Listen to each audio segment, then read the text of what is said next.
everyone, welcome back for another deep dive. Today we're looking at something pretty fascinating. The world of superheroes. Sounds fun.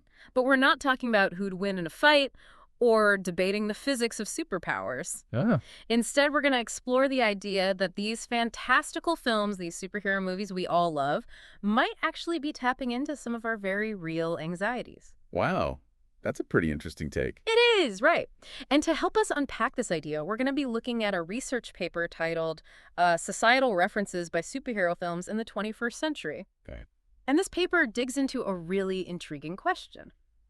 Do superhero films that reference these societal anxieties, like the things we're all worried about in the real world, actually do better at the box office? So, are we drawn to movies that reflect our fears? Exactly. Do our anxieties actually fuel the success of these movies? I'm hooked already. I knew you'd like this one. Now, before we dive into the research itself, it's important to remember that superhero comics have always had this connection to real-world events. Oh, absolutely. Think about Captain America punching Hitler in the face back in World War II. Exactly. I mean, that's a pretty clear example of reflecting the anxieties of war and the need for a hero, right? And Captain America's creator, Jack Kirby, actually said something that really highlights this connection. What's that? He said, "We weren't at war yet, but everyone knew it was coming. That's why Captain America was born. America needed a super patriot. He symbolized the American dream." Wow. Powerful stuff. Right. So even back then, these stories were coming from a place of very real concerns. So how does that translate to today's superhero movies? Well, fast forward to the 21st century, and superhero movies are a huge business. We're talking billion-dollar blockbusters, merchandise, theme park rides, the whole nine yards. Yeah, they're everywhere. And that success definitely suggests they're tapping into something that resonates with audiences, like on a deeper level. It's more than just the special effects and the action, right? Yeah. There's something deeper there. Exactly. Now, to explore this connection further, the researcher behind this paper focused on three major events that shaped the 21st century. The 9/11 attacks, Okay. the Great Recession, Right. and the 2016 presidential election. Big, impactful events for sure. Each of these really shook things up, and caused a lot of societal anxiety. Makes sense. So the researcher wanted to see if that anxiety, those fears, were mirrored in the superhero films that were released in the years following each event. Interesting. So how'd they do that? Well, they conducted a really detailed content analysis of these superhero films. So, they weren't just casually watching these movies, right? This was serious research. Oh, absolutely. They meticulously watched both high and low grossing superhero films from each of those time periods. Wow. Yeah, and they paid close attention to specific types of references, like things that reflected the anxieties surrounding each event. Can you give me an example? Sure, so Yeah. after 9/11, they would look for references to fears surrounding terrorism or foreigners. Wow. After the Great Recession, they focused on anxieties about the economy, like mistrust in financial institutions or stories about economic hardship. Got it. And then after the 2016 election, well, the focus shifted to things like anxieties about the government, about mistrust, about misinformation, that kind of thing. Fascinating. So they were essentially looking for the fingerprints of these real-world events on these fictional universes. Exactly. What'd they find? Spill the tea. Well, what they found was actually pretty surprising. There was a strong positive correlation between the number of these societal references found in a film and its box office performance. Wait, so you're telling me that movies that tapped into our anxieties actually made more money? It seems that way, yeah. Hmm. The data really suggests that the more a film reflected the anxieties of the time, the more successful it was at the box office. It wasn't just about AY references. It was about hitting those specific anxieties, the things that people were really worried about at that moment. Right. It's like these films were holding up a mirror to society, reflecting back the fears that were gripping us all. And people were drawn to that. Makes you think. It really does. And it kind of begs the question, does this mean that even when we're trying to escape into a world of superheroes and fantasy, we still want to engage with these real-world issues? I mean, maybe it's a way to process those anxieties in a safe space. Maybe. Now, there's one more interesting finding I want to touch on before we wrap up this part of our deep dive. Okay. The researcher found that references to catastrophe were present in almost all of the superhero films studied, regardless of the specific anxieties tied to a particular time period. Really? That's interesting. Almost like it's built into the genre itself. Right, and it makes you wonder, Is there something inherent in the superhero genre itself, something that links it to our fascination with overcoming adversity? Yeah, it's like we're drawn to these stories of disaster and resilience. Why is that? Well, that's a question we'll be exploring in the next part of our deep dive, so stay tuned. That idea about catastrophe being like built into these movies, it's a really interesting one. Like almost like it's a core part of the superhero genre itself. Yeah, totally. And it's not even just about like those big, explosive events like the world ending kind of stuff. It's like Yeah. there's this underlying feeling, a sense of tension that things could just go wrong at any moment. Yeah, yeah, exactly. It's like the world is always right there on the edge of disaster, which, let's be honest, kind of feels relatable sometimes, doesn't it? Absolutely. But okay, let's circle back to those specific anxieties the researcher was looking at. Like, Okay. how did they actually show up on screen? Was it subtle, or were these anxieties like front and center in the plot? It really depended. Sometimes it was super obvious, Hmm. like a villain who was literally the embodiment of a specific fear. Okay. But other times it was more woven into the themes of the movie, kind of like in the subtext. Could you give me an example? I'm curious to see how this actually worked in the movies themselves. Sure, sure. Let's take those films that came out after 9/11, for example. Okay. That was a time when fears about terrorism and foreigners were like super high. Yeah, for sure. And some films, like I think some of the earlier Iron Man movies, if I remember correctly, they kind of played into those fears pretty directly. Really? Yeah, with villains who were like explicitly foreign terrorists. Wow. Were there any films that took a more subtle approach, you think? Oh yeah, definitely. In some films, you know, those anxieties were reflected in less obvious ways. Okay. Like themes of surveillance and security became a lot more common, Yeah. reflecting what was happening in the real world after 9/11. Yeah, yeah, like all those security measures and stuff. Exactly. And think about it. Yeah. How often do you see a superhero movie that has some kind of global monitoring system or like a secret organization that's keeping tabs on everything? Oh, yeah, all the time. It taps right into that feeling, that sense of, Yeah. the world being this dangerous place, this place where danger is always lurking and we need to be watching constantly. It's true. I never thought about it like that before.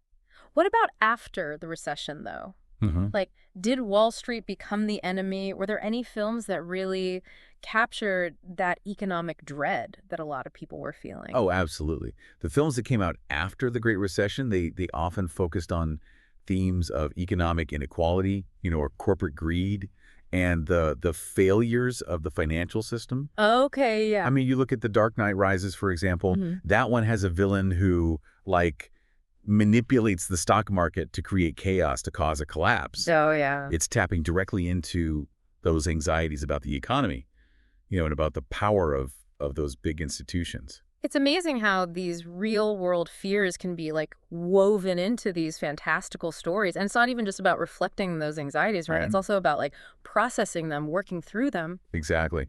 These stories often show us this world that's, right on the edge, but ultimately there's still hope. Oh, There's always a hero who will stand up and fight for what's right.